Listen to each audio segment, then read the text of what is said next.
గురుగారు, అలాగే సింహరాశి వారికి ఈ వారం ఎలా ఉందంటారు? సింహరాశి వారికి 3 గ్రహాలు యోగిస్తున్నాయి తల్లి. ఏకాదశంలోనే 3 గ్రహాలు ఉన్నాయి, రవి బుధ శుక్రుడు. ఏకాదశంలో ఒక్కసారిగా ఎన్ని గ్రహాలు యోగిస్తే అంత విజయం ఉంటుంది. శుభయోగాలు ఉన్నాయి, లక్ష్మీ కటాక్ష సిద్ధి విశేషంగా ఉంటుంది. శుక్రగ్రహం వల్ల ఆర్థికపరమైన విజయాలు బ్రహ్మాండంగా ఉంటాయి.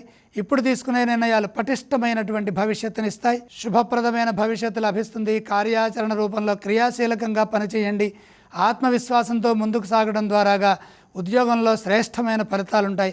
శ్రేయోదాయకమైన భవిష్యత్తు లభిస్తుంది. శ్రేయస్సు పెరుగుతుంది. మీ ధర్మం మిమ్మల్ని సదా ముందుకు నడిపిస్తుంది. అధికార పదవీ లాభాలు ఉంటాయి. తోటివారి నుండి తగినన్ని ప్రశంసలు పొందుతారు. ప్రతిభతో పనిచేసి నైపుణ్యాన్ని పెంచుకుంటూ 10 మందికి ఆదర్శవంతులవుతారు. వ్యాపారంలో బ్రహ్మాండమైన ఫలితాలను సాధిస్తారు. వ్యాపారం మరింత అభివృద్ధి చెందడానికి కృషి చేయండి. మీ కృషి సత్ఫలితాలను ఇస్తుంది. అనుకూలమైన గ్రహబలం ఉన్నది కాబట్టి అదృష్టవంతులవుతారు. సంశయం లేకుండా నిర్ణయాలు తీసుకోవాలి. ఏ పని ప్రారంభించినా అందులో విజయం త్వరగా సిద్ధిస్తుంది. వారం చివరి భాగంలో మేలు చేకూరుతుంది. అలాగే ఈ రాశి వారు ఏ స్తోత్రం పఠిస్తే బాగుంటుంది?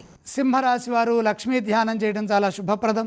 అలాగే ఏ ఆలయాన్ని సందర్శించాలంటారు? లక్ష్మీ దర్శనం విశేషమైన అదృష్టాన్ని ఇస్తుంది. ఈ రాశి వారు ఏవేవి దానం చేస్తే బాగుంటుంది? సింహరాశి వారికి గ్రహబలం చక్కగా ఉంది కాబట్టి దానాలతో పని లేదు.